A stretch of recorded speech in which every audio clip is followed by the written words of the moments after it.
রব্বুল আলামিনের সবচেয়ে নিকটের কাছের মহব্বতের নবী এবং বান্দা হিসেবে গ্রহণ করবেন, সেই নবী মুহাম্মদ রাসূলুল্লাহ সাল্লাল্লাহু আলাইহি সাল্লামের যেন কিয়ামতের দিন আমরা কাছের উম্মত হয়ে জান্নাতি হওয়ার সুযোগ পাই, সেই দোয়াটা আমরা করি, সকলে বলি আল্লাহুম্মা আমিন। প্রিয় হাজিরিন, আমি আপনাদের সামনে দুইখানা ছোট্ট আয়াত এবং দুইখানা হাদিস শরীফ থেকে কিছু পেশ করেছি। ইনশাআল্লাহ এই দুইখানা আয়াত এবং হাদিসকে সামনে রেখেই আমি কিছু কথা বলার চেষ্টা করবো। আমার তৌফিক ইল্লা বিল্লাহ। রব্বুল আলামিন আমাদেরকে এই পৃথিবীতে আল্লাহ তাআলা সর্বশ্রেষ্ঠ মাখলুক হিসেবে বিচারণ করার তৌফিক এবং সুযোগ দান করেছেন। এই পৃথিবীতে রব্বুল আলামিন যাহা কিছু নিয়ামত দান করেছেন সব কিছু এই আশরাফুল মাখলুকাত তথা সৃষ্টির সেরা জীব মানুষের জন্য দিয়েছেন। রব্বুল আলামিন অন্যান্য নিয়ামতরা যদি আমাদের জন্য বশীভূত না করে দিতেন, পৃথিবীর মানুষ অনেক কিছু থেকেই বঞ্চিত হতো। বিশাল এক দেহের অধিকারী রূপ, বিশাল এক দেহের অধিকারী সার গরু, এগুলো আমরা কোরবানির সময় জবেহ করি। রব্বুল আলামিন যদি এটা আমাদের জন্য সুযোগ করে না দিতেন যে এটাকে তোমরা সবাইকে পারবে না, এটা তারা আমরা অধিকার লাভ করতে পারবো। এই গাভী আমাদেরকে দুধ দেয়, একটা গাভীর দাম প্রায় 4-5 লক্ষ 10 লক্ষ টাকা আছে। এমনকি এগুলো না শুধু বাঘ, হিংস্র প্রাণী পর্যন্ত মানুষের বশ্যতা স্বীকার করে। ইতিহাসে দেখা যায় বিভিন্ন ধরনের আমরা মিডিয়ায় দেখতে পাই যে বাঘ পর্যন্ত সারা অবস্থায় মানুষ পায়, সিংহ মানুষের কথা শোনে। এই হলো মানুষের শ্রেষ্ঠ। প্রিয় হাজিরিন, এর সুক্রিয়া স্বরূপ রব্বুল আলামিনের বিভিন্ন মাহকামকে প্রাধান্য দিয়ে এই দুনিয়ার জীবন যদি সমাপ্ত করা যায়, তাহলেই আশা করা যায় রব্বুল আলামিন কিয়ামতের দিন আমাদের জন্য সুন্দর যে জায়গা আল্লাহ তাআলা তৈরি করে রেখেছেন, জান্নাত, এই জান্নাতের মালিক আমাদেরকে বানাবেন। রব্বুল আলামিন এই জান্নাতের ভিতরে যে নাজ নিয়ামত দান করেছেন, এর ভিতরে এক নিয়ামত হলো দুধ। আপনারা জানেন হাদিস শরীফের ভিতরে আসছে, রাসূল আকরাম সাল্লাল্লাহু আলাইহি সাল্লাম বলেছেন, জান্নাতি উটদের একটা ওড়না যদি এই পৃথিবীতে একটু ছেড়ে দেওয়া হয়, একটু ওড়না গায়ে যে ওড়না দেয়, তাহলে পৃথিবী সব আলোকিত হয়ে যেত। সব বলে সুবহানাল্লাহ। একটু ধুধু নিক্ষেপ করবে, এই পৃথিবী সব সুগন্ধিতে ভরে যেত। এটা রেখেছেন এই মানুষদের। তবে কোন মানুষ রব্বুল আলামিনের বশ্যতাও স্বীকার করে যে আমি আল্লাহ তাআলাকে মানি, সাথে সাথে রব্বুল আলামিন আমার জন্য যে হুকুম মাহকাম দিয়েছে, এই হুকুম মাহকামগুলো আমি মানার জন্য প্রস্তুত।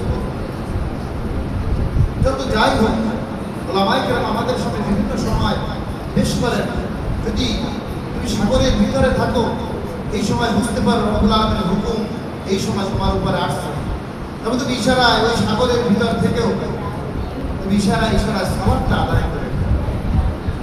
এত গুরুত্ব। রব্বুল আলামিন পবিত্র কোরআনে বলছেন, এক শ্রেণীর লোক যখন জাহান্নামে যাবে তাদেরকে জিজ্ঞাসা করবে, মা সালাকাকুম ফি সাকার, এই সাকার, এই যে জাহান্নামে তোমাকে পাঠাইলো কোন জিনিস? তখন ওই জাহান্নামী লোকটা উত্তর দেবে, কারণ এই কিয়ামতের দিন কোনো মানুষ মিথ্যার আশ্রয় নেওয়ার কোনো সুযোগই নেই। সে যে বলবে, একটু গোপনীয়তা অবলম্বন করবে, সে সুযোগই নেই। অর্থাৎ ভিতর থেকে সত্য প্রকাশিত হবে, ইচ্ছায় অনিচ্ছায় কোনো সুযোগ নেই। সে যদি না বলে, হ্যাঁ বলে, এই পা সাক্ষী দেবে যে আল্লাহ এই হাত দ্বারা এই জিনিসে ধরে চলে যেটা তোমার হুকুমের বাইরে। ওই লোকটা বলবে, লাম নাকু মিনাল মুসাল্লিন। রব্বুল আলামিন, আমরা যে আজকের জাহান্নামী হইলাম, এই জাহান্নামী হওয়ার পিছনে কারণ হলো আমরা দুনিয়ায় বসে নামাজি ছিলাম না। আজকে নামাজি না হওয়ার কারণে আমরা জাহান্নামী হয়ে গিয়েছি। আমার মুহতারাম হাজির, হাদিস শরীফের ভিতরে আছে আল্লাহ রাসূল সাল্লাল্লাহু আলাইহি ওয়াসাল্লাম ইরশাদ ফরমান, হযরত আবু হুরায়রা রাদিয়াল্লাহু তাআলা আনহু বর্ণনায় আল্লাহ রাসূল বলেন, কিয়ামতের দিন সাত শ্রেণীর লোকদেরকে রব্বুল আলামিন আরশের নিচে ছায়া দিবেন, যেই সময় আরশের ছায়া ব্যতিরেকে অন্য কোনো ছায়া থাকবে না। জমিনটা তামার হয়ে যাবে। এই সূর্য এক সুরমা সলাইটা এক বিঘাত উপরে অথবা একটু কম বেশি উপরে থাকবে। গুনাহগারদের মগজ টকবক করে ফুটতে থাকবে। জমিনটা তামাম হবে, তারা পা দিতে পারবে না। এই সময় আরশের নিচে রব্বুল আলামিন সাত শ্রেণীর লোকদেরকে ছায়ার ব্যবস্থা করবেন। এর ভিতরে এক শ্রেণীর লোক হলো তারা দুনিয়ায় বসে ন্যায় ইনসাফের বিচার করেছে, সঠিক বিচার করেছে।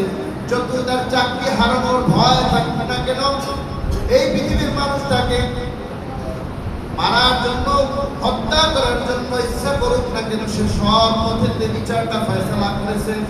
এই রব্বুল আলামিন তাদেরকে আরশের নিচে ছায়া দিবেন। আর এক শ্রেণীর লোক হলো যাদের অন্তরটা মসজিদের সাথে ঝুলানো ছিল। আল্লাহ আজকে জুমার সালাত শেষ হওয়ার পরে আবার আসরের সালাতের তখন মুয়াজ্জিন আল্লাহু আকবার বলে আযান দিবে। আযান দেওয়ার সাথে সাথে আমি আবার সালাতের জন্য প্রস্তুত হব। এই যে অন্তরে একটা তার, মসজিদের সাথে সালাতের সাথে একটা অন্তরটা লটকানো, এই শ্রেণীর লোকদেরকে রব্বুল আলামিন আরশের নিচে ছায়া দিবেন। এরপরে আল্লাহ রাসূল বলেন, এমন এক শ্রেণীর লোকদেরকে রব্বুল আলামিন ছায়া দিবেন, ওই যুবক রাজুলুন আশাকুন নাশআ ফি ইবাদাতিল্লাহ, যে যুবক আল্লাহ রাব্বুল আলামিনের ইবাদতে তার জীবনটাকে ব্যয় করেছে। সুবহানাল্লাহ। যুবক ইচ্ছা করলেই বেশ খেলাধুলায় মত্ত থাকতে পারে আসরের সময়, ইচ্ছা করলে ফজরের সময় ঘুমিয়ে থাকতে পারে। তার বাপ মা পর্যন্ত তাকে ডাকে না, ডাকার সাহস কেমন পর্যন্ত পায় না। তার ছেলে কিনা আবার উল্টা তাকে একশোষ করে। এই সময় যুবক ফজরের আযান হয়ে উঠে যায় রব্বুল আলামিনকে সিজদা দেওয়ার জন্য। এই যুবককে রব্বুল আলামিন কিয়ামতের দিন আরশের নিচে ছায়া দিবেন। শুধু এখানে এই হাদিসই না, অন্য আর একটা হাদিস তিরমিজি শরীফের হাদিসের ভিতরে বলা হয়েছে। যে হাদিস কেন আন ইবনে মাসউদ রাদিয়াল্লাহু তাআলা আনহু আন নবী সাল্লাল্লাহু আলাইহি ওয়াসাল্লাম قال لا يزول قدم ابن آدم يوم القيامة حتى يسأل عن خمس। আল্লাহ রাসূল বলেন, কিয়ামতের দিন কোন মানুষ পাঁচটি প্রশ্নের অ্যানসার না দিয়ে সামনে এগোতে পারবে না। এক নাম্বার প্রশ্ন হলো, হে মানুষ, তুমি তোমার জীবনটা কোন কাজে অতিবাহিত করেছো এটা বাও হিসাব দাও। আমরিহি ফিমা আফনা ওয়া আন শাবাবিহি ফিমা আবলা। হে যুবক, তুমি যে তোমার যৌবনকাল ছিল মনে করো 18 থেকে 25 অথবা 30 বছর পর্যন্ত, এই সময়টা তুমি কোন কাজে ব্যয় করেছো আজকের হিসাব দাও। আল্লাহ রাব্বুল আলামিনের প্রিয় যুবক তো সে উত্তর দেবে, রাব্বুল আলামিন, আমি যৌবন বয়সে অনেক অন্যায় করতে পারতাম, আমার বন্ধু বান্ধব দেখতাম আসরের সময় খেলার ভিতরে মত্ত, খেলার মাঠে, কিন্তু আমি ওই সময় খেলাটাকে বাদ দিয়ে আমি মসজিদে সালাত আদায় করে আবার খেলার মাঠে যাইতাম, শরীর চর্চা করতাম। ওই যুবক যদি এইরকম উত্তর দিতে পারে হয়তো সে জান্নাতি হয়ে যাবে। আমার মুহতারাম হাজির, এরপরে এক শ্রেণীর লোক হলো, ওই 7 শ্রেণীর ভিতরে এক শ্রেণীর লোক হলো এমন লোকদের রাব্বুল আলামিনের পথে ব্যয় করে, ডান হাত দিয়ে ব্যয় করে, বাম হাত জানে না, একমাত্র আল্লাহ রাব্বুল আলামিনের জন্য তাকে আরশের নিচে ছায়া দেওয়া হবে। আর এক শ্রেণীর লোক হলো এমন লোক, যেই লোকটাকে কোন সুন্দরী মহিলা, যার বংশ ভালো, এই এলাকার মানুষ, সমাজের মানুষ বংশ ভালো হিসেবে জানে এবং অনেক সুন্দরী, তাকে বিশ্ব সুন্দরীও বলা যেতে পারে। এই লোকটা যখন তাকে ডাকে, হে যুবক তুমি আমার কাছে আসো, তখন রব্বুল আলামিনের ভয়ে ওই যুবক বলে, ইন্নী আখাফুল্লাহ। তুমি যত সুন্দরী মহিলা হও না কেন, তোমার কাছে যাওয়া আমার সম্ভব নয়। কেননা আমি আল্লাহ রব্বুল আলামিনকে ভয় করি, আমি জাহান্নামকে ভয় করি।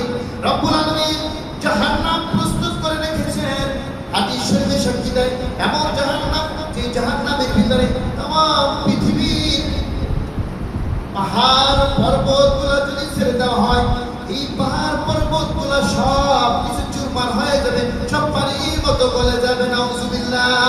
এমন উত্তপ্ত আগুন, আল্লাহ রাসূল বলেন এই আগুনটা প্রস্তুত করা হয়েছে 50,000 মানে 50,000 বছর তাপ দেওয়ার পরে আগুনটা লাল বর্ণ, এরপর আবার 50 বছর পরে আগুনটা সাদা বর্ণ, আবার 50,000 বছর পরে আগুনটা কালো বর্ণ, কুচকুচে কালো বর্ণ হয়ে গেছে। এই জাহান্নামের ভিতরে রব্বুল আলামিন জাহান্নামীদেরকে জ্বালাবেন, হে সুন্দরী মহিলা, আমি আল্লাহ তাআলাকে ভয় করি, আমি তোমার কাছে যেতে পারবো না। ওই যুবককে রব্বুল আলামিন আরশের নিচে ছায়ার ব্যবস্থা করবে। এরপরে এমন লোক যে বিছানায় মাথা দিয়া অথবা রাতের বেলা একাগ্র চিত্তে ঈশ্বরের গুনার কথা স্মরণ করিয়া, আল্লাহ আমি অমুক দিন অমুক সময় অমুক পরিবেশে আমি এই গুনাহ করে ফেলেছি, ওলামায়ে কেরাম বলেছে, হাদিসে শুনতে পেরেছি এই গুনাহ করলে কি এই শাস্তি, এইটা মনে মনে করে করে ওই লোকটা চোখের পানি ফেলায় আর কান্না করে। আল্লাহ রাসূল বলেন এই লোকটাকে রব্বুল আলামিন আরশের নিচে ছায়ার ব্যবস্থা করবেন। সুবহানাল্লাহ। শুধু তাই নয়, আল্লাহ রাসূল সাল্লাল্লাহু আলাইহি ওয়াসাল্লাম ইরশাদ ফরমান, মান তাযাক্কারা খাতায়াহু ওয়া বাকা আইনাহু রাদিয়া বিল ইলাহ। যে তার গুনাহের কথা স্মরণ করে আর স্মরণ করিয়া চোখের পানি ফেলায়, আল্লাহ রাব্বুল আলামিন তো ওই বান্দার প্রতি অথবা বান্দির প্রতি খুশি হয়ে যায়। আর আল্লাহ তাআলা যদি কোনো বান্দা অথবা বান্দির প্রতি খুশি হয়েই যায়, আচ্ছা বলেন সে লোক জান্নাতি না জাহান্নামী? জান্নাতি। নিঃসন্দেহে জান্নাতি। আমরা সবাই তো আল্লাহ তাআলার সন্তুষ্টি কামনা করি, কি বলেন? আল্লাহ তাআলার সন্তুষ্টি কামনা। এই যে ছোট ছোট তালেব ইলম, এদের ফায়দা তো অনেক।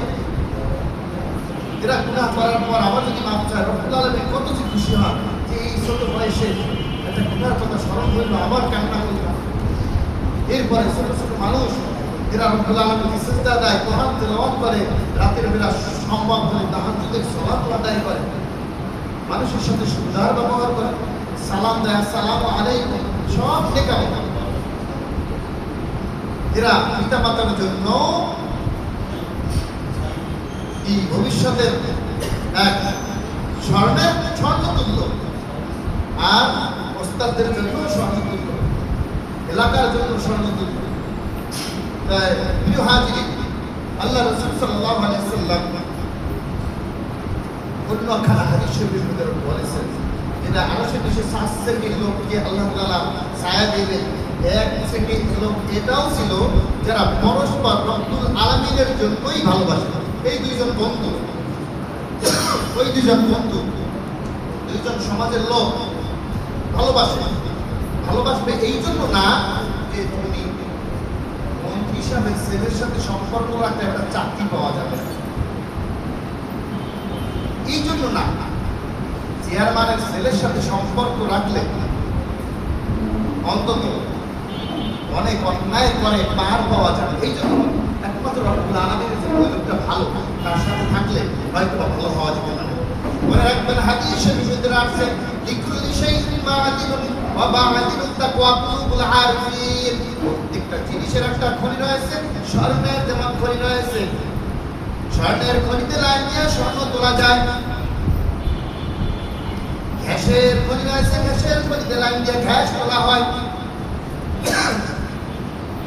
কয়লার খনি রয়েছে, কয়লার খনিতে জায়গায় দিয়ে কয়লা তোলা হয়, তেমনি আল্লাহওয়ালাদের অন্তরটা হলো একটা খনি। এই আল্লাহওয়ালা মানুষদের সাথে যে সম্পর্ক রাখবে, আল্লাহওয়ালা মানুষদের যে কথা শুনবে, তাদের সাথে সম্পর্ক বজায় রাখবে, ওই লোকটাও আল্লাহ রাব্বুল আলামিন ওই লোকটাকেও আল্লাহওয়ালা বানিয়ে দেয়। এই জন্য আমরা ভালো মানুষদের সাথে সম্পর্ক রাখবো, তাদের সাথে বসবো, কথা শুনবো। আমরা বলি না যে কোষ্ঠী পাথর লোহা স্বর্ণ হয়ে যায়, এভাবে আল্লাহওয়ালা কোনো মানুষদের সাথে কেউ যদি সম্পর্ক রাখে, উঠা বসা করে, তাদের সাথে থাকে, উঠা বসা করে, যায়, কথা বলে, তখন ওই লোকটা আল্লাহওয়ালা হয়ে যায়। আর চোরের সাথে যদি কি সম্পর্ক রাখে, ওই লোকটা আজকে না কালকে না পরের কয়েকদিন পরে চোর হয়ে যায়। বিড়ি সিগারেট খাওয়ার লোক আজকে খাইলো না, কালকে খাইলো না, এবার বন্ধু একটু দেখ, দেখবে না খুব চাঙ্গা চাঙ্গা লাগবে না, খুব ভালো লাগবে না, তখন একটা দেখ ভালোই তো, আজকে গত 2 দিন কিন্তু খাই নাই, আজকে খাইয়া খুব ভালো লাগছে মনে। পরের দিন আবার এর ভিতরে খুব গাছা ঢুকে গেছে, এখন দেখে আরো সে আকাশ ঘুরে। বন্ধু তুমি কোথায়? আমি তো ছোট ক্লাস।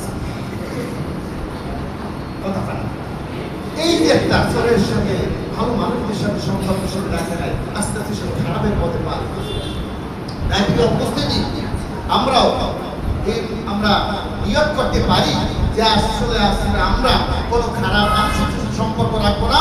ইনশাআল্লাহ আমি যতদিন জীবিত থাকি অন্তত আমরা একটা ভালো মানুষের সাথে সম্পর্ক রাখবো। আমার লেখাপড়া জীবনে আমি আসলে অনেকই বন্ধু এইরকম বানাইতে পারি না, দেখেছি আসলে 2-1 জন ছেলে খুব সামান্য। আমার আজও মনে পড়ে নেশারাবাদ যখন করতাম, একটা মানুষের সাথে আমার সম্পর্ক ভালো ছিল, তারা বাড়ি ছিল কুষ্টিয়া, তার নাম ছিল রফিকুল ইসলাম, অনেক আল্লাহওয়ালা। আমি তো মনে করেন কিছুই না, আগে যা ছিলাম এর থেকে আরো বিমর্ষক, কিন্তু আগের যা ছিলাম এর থেকে হাজারো গুণ তিনি ভালো ছিল, তার সাথে সম্পর্ক রাখতাম। দেখতাম ওই আসরের সময় এই পশ্চিম করে ফেলে তার একটা তাসবিহ নিয়া সে বসে আছে। আসরের সময় গেলে কষ্টের তো বসতাম, একটা কথা বলতাম, অতিরিক্ত কোনো কথা নাই, বাড়তি কোনো কথা নাই, জোরে কোনো কথা নাই, এমন মানুষ। এই সকল মানুষদের সাথে এছাড়া মানুষের সাথে সম্পর্ক তেমন করতে পারতাম না। এই জন্য ইচ্ছা করলেই একজন বন্ধু বানাইতে হবে, মন চাইছে একজন আমার বন্ধু, সো নামাজ পড়া এখন তো না, এটা দিয়ে কিন্তু পার পাবে ধ্বংস। হ্যাঁ, তবে হ্যাঁ এরকম যদি হয়, তুমি ওই বন্ধুটাকে এই জন্য তুমি বন্ধুত্ব করলাম যে তুমি আসলে 5 ওয়াক্ত নামাজ পড়ে ওই বন্ধু পড়ে না, তাকে নামাজি বানাবার জন্য চেষ্টা করলাম। যদি এটা চেষ্টা না থাকে, হাদিস শরীফে বলে আল্লাহ রাসূল ফরমান, যদি এরকমের কোনো মানুষের সাথে কেউ সম্পর্ক রাখে যে একটা লোক রব্বুল আলামিনের হুকুমের খেলাপ করতেছে, তারপর তার সাথে খাওয়া চলতেছে, তার সাথে ওঠা চলতেছে, সব কিছু চলতেছে, আল্লাহ রাব্বুল আলামিন ওর যে অন্তর, ওই অন্তরের সাথে ওর অন্তরটা বানাই দিবে। বলি নাউজুবিল্লাহ। কি অবস্থা? কেন দিল? আল্লাহ রাব্বুল আলামিন ঘোষণা দিয়েছে, আল্লাহ তাআলার হুকুম মানে না, এরপরে তুমি তার সাথে হাতের মধ্যে হাসি তামাশা, খেলাধুলা সব কিছু তার সাথেই চলতেছে। তার তো ভালো বানাবার চেষ্টা করছে, পারে না, কিন্তু তারপর কিন্তু তার থেকে একটু বিরত থাকলো না। মানে মানুষ আছে হিন্দুদের বাড়িতে বা হে হতো মানুষ, ভালো মানুষ, ও বাবা মানুষ খুব সম্মান দেয়, কিন্তু সে মনে করে না যে রব্বুল আলামিন সে তেলাওয়াত করে। এই জন্য তার সাথে আমি ওইভাবে গলায় গলায় একটা, আমি আঞ্চলিকভাবে বলি না গলায় গলায় খাতির না, ওই রকমের করা যাবে না। আমার খেয়াল থাকবে রব্বুল আলামিন কোনটায় বেজার হয়, কোনটায় খুশি হয়, খেয়াল কোনটা আল্লাহ তাআলা দিতে। আল্লাহ রাসূল বলেছেন, আমার একটা হাদিস, মান আহাব্বা লিল্লাহ, এই হাদিসটা আপনারা অনেকে জানেন না, যে আল্লাহ রাব্বুল আলামিনের জন্য কাউকে মহব্বত করে, ও আবগাদা লিল্লাহ, আল্লাহ রাব্বুল আলামিনের জন্য কারোর সাথে ঈর্ষা করে, কারোর সাথে সম্পর্ক ছিন্ন করে, ও আতা লিল্লাহ, কারোর জন্য রব্বুল আলামিন এর জন্য কাউকে দান করে, ওয়া মানা লিল্লাহ, এবং আল্লাহ রাব্বুল আলামিনের জন্য কাউকে দান করা থেকে বিরত থাকে, ফাকাদ ইস্তাকমালাল ঈমান, মনে রাখবে ওই লোকটা ঈমানকে সে পূর্ণ করে নিল। সুবহানাল্লাহ, ওই লোকটা ঈমানটা পূর্ণ হয়ে গেল। আল্লাহর জন্য দান, আল্লাহর জন্য দান থেকে বিরত, আল্লাহর জন্য মহব্বত, আল্লাহর জন্য মহব্বত করা থেকে বিরত, আল্লাহর জন্য সম্পর্ক, আল্লাহর জন্য সম্পর্ক রক্ষা করা থেকে বিরত। আর একটা হাদিস বলি, আমি শেষ করবো। আল্লাহ রাসূল সাল্লাল্লাহু আলাইহি ওয়াসাল্লাম বলেন, হাদিস শরীফের ভিতরে বলেন, আসেমির চোখকে রব্বুল আলামিন জাহান্নামের ভিতরে জ্বালাবেন না। এর ভিতরে এক শ্রেণীর লোক হলো মান তারফাত আইনা ওয়া বাকা আইনা, যা আল্লাহ রাব্বুল আলামিনের ভয়, শাস্তির ভয়, জাহান্নামের ভয়, চোখ থেকে পানি ছোটা করায় করায় পরে এই লোকটাকে রব্বুল আলামিন জাহান্নামে দিতে পারবেন না। আবার মুহতারাম হাজিরিন, হাদিস শরীফের ভিতরে আর একটা হাদিস শরীফে আসছে, আল্লাহ রাসূল সাল্লাল্লাহু আলাইহি ওয়াসাল্লাম বলেন যে যে আল্লাহ তাআলার ভয় কান্না করে, চোখ থেকে পানি ঝরায়, ওই লোকটাকে জাহান্নামে দেওয়া তেমনি অসম্ভব। এই হাদিস আমরা আরো আপনাদের কাছে আমি পেশ করেছিলাম বিগত সময়। তাকে জাহান্নামে দেওয়া তেমনি অসম্ভব যেমনি গাভীর দুধ দহন করে আবার গাভীর দুধ ওলানের ভিতরে ঢুকানো অসম্ভব। গাভীর দুধ দহন করে আবার ওলানে দেওয়া সম্ভব, কি বলে সম্ভব। তেমনি যে কেউ যদি কান্না করে আল্লাহ তাআলার ভয়, ওই লোকটাকে আল্লাহ রাসূল বলেন তাকে জাহান্নামে দিতে পারবেন না। আল্লাহ তাআলার ভয় সে কান্না করে। এই জন্য যত বুজুর্গানে দিন আকাবের ইতিহাস যদি খোঁজ করা হয়, কোনো মানুষ কান্না করা ছাড়া আল্লাহওয়ালা, আল্লাহর প্রিয় বান্দা অথবা বান্দি হতে পারে না। আপনি যত ইতিহাস খোঁজ করেন, ভালো মানুষদের 10-15 লিস্ট আপনি সামনে আনেন, দেখেন অবস্থা কি তাদের। আমরা তো বলি শুধু ভাই আসল তো নামাজ পড়লেই তো হইবে, আর না করলে হবে। আরো অনেক আমল করা লাগবে, এর মাধ্যমে আল্লাহ তাআলার কাছে হয়, আস্তে আস্তে কাছে হয়। এই যে নামাজ ত্রুটি হতে পারে, এই ত্রুটি বিচ্যুতিগুলো আল্লাহ রাব্বুল আলামিন ছোট ছোট ত্রুটি এটাকে মাফ করেন। ওই ছোট ছোট আমলের কারণে আল্লাহ তাআলা খুশি হয়ে যান। দেখেন না, কিছু ছেলেরা আমাদের ছাত্ররা আছে, কিছু ছেলেরা পড়া পারে না, তারপরও তাকে অনেক টিচাররা মারতে পারে না। কেন? এই লোকটা একটু আদব বলা, ইজ্জত দেয় বড়দেরকে, ছোটদেরকে স্নেহ করে, এত সুন্দর করে কথা বলে। আজকে পড়া পারে না, কেমনে তাকে মানতে পারে না, বাধা দেয়। তার প্রতি খুশি, অর্থাৎ আমল যেন খুশি হয়ে গেছে, আজকে পড়া পারে নাই, তাতে কি করে? কিন্তু একটা ছেলে পড়াও পারে না আর অন্য নামও ভেও না, তার প্রতি খুশি হইতে পারে কি বলেন? খুশি হতে পারে। এই জন্য আল্লাহ রাব্বুল আলামিনের ভয় আমরা কান্নাকাটি করবো। আপনি বলবেন যে হুজুর কি বলেন, আমরা কান্না করবো ছোট ছোট মানুষ। হ্যাঁ, আপনি কান্না করলে তো আপনার পিতামাতার জন্য ফায়দা হয়ে যাবে। আপনাকে মাদ্রাসায় দিয়েছে, তাদের ফায়দার জন্য। ওই হাদিস শরীফ আছে, আল্লাহ রাসূল সাল্লাল্লাহু আলাইহি ওয়াসাল্লাম বলেছেন যে মানুষ যখন মৃত্যুবরণ করে তখন সকল আমল বন্ধ হয়ে যায়, কিছু আমল ব্যতীত নাকি কিছু আমল জারি থাকে। তার ভিতরে একটা আমল হলো, কেউ যদি দুনিয়ায় একটা ভালো সন্তান রেখে যায়, ওই সন্তান যদি রব্বুল আলামিনের কাছে দোয়া করে, রব্বিরহামহুমা কামা রাব্বায়ানি সগীরা, হে আল্লাহ আমার পিতামাতা আজকে দুনিয়া নাই, পিতামাতা মাদ্রাসায় পড়ার ব্যবস্থা করেছিল আল্লাহ, আজকে আমার পিতামাতা নাই, আমি তো ছোট বয়সে আমার বাবা মারা গেল, আমার মা মারা গেল, তাদের জন্য কিছু করতে পারি নাই। আল্লাহ ছোট বয়সে যেমনি আমাকে লালন পালন করেছে, কবরের ভিতরে তেমনি ভাবে তাকে দেখার ব্যবস্থা করো। তখন আল্লাহ রাব্বুল আলামিন ওই সন্তানের দোয়াটা কবুল করেন, বলে সুবহানাল্লাহ। এই যে দোয়া করবে, বেশি বেশি কান্না করবে, বাবা মারা যাবে, কি ফায়দা? সে দোয়া করলে এই দোয়াটা পৌঁছে যাবে। এই জন্য বলছে, অনেক গার্ডিয়ানকে লক্ষ্য করে আমাদের অনেক মামাইকে আমাদের বক্তব্য শুরু করে, মিয়া আপনি কি এমন একটা সন্তান রাখছেন যে সন্তানটা একটু মারা যাওয়ার পরে একটু দোয়া করবে? জীবনভর চুরি করছে, ঘুষ খাইছে, ডাকাতি করছে, এরপরে হ্যাঁ সুদের টাকা হাতে দিছে ওই সন্তানের মুখে ভালো খাবার দেওয়ার জন্য। কত বড় আহাম, নির্বোধ, আকলহীন। কারণ এই সন্তানটা এমন ভাবে রাখলো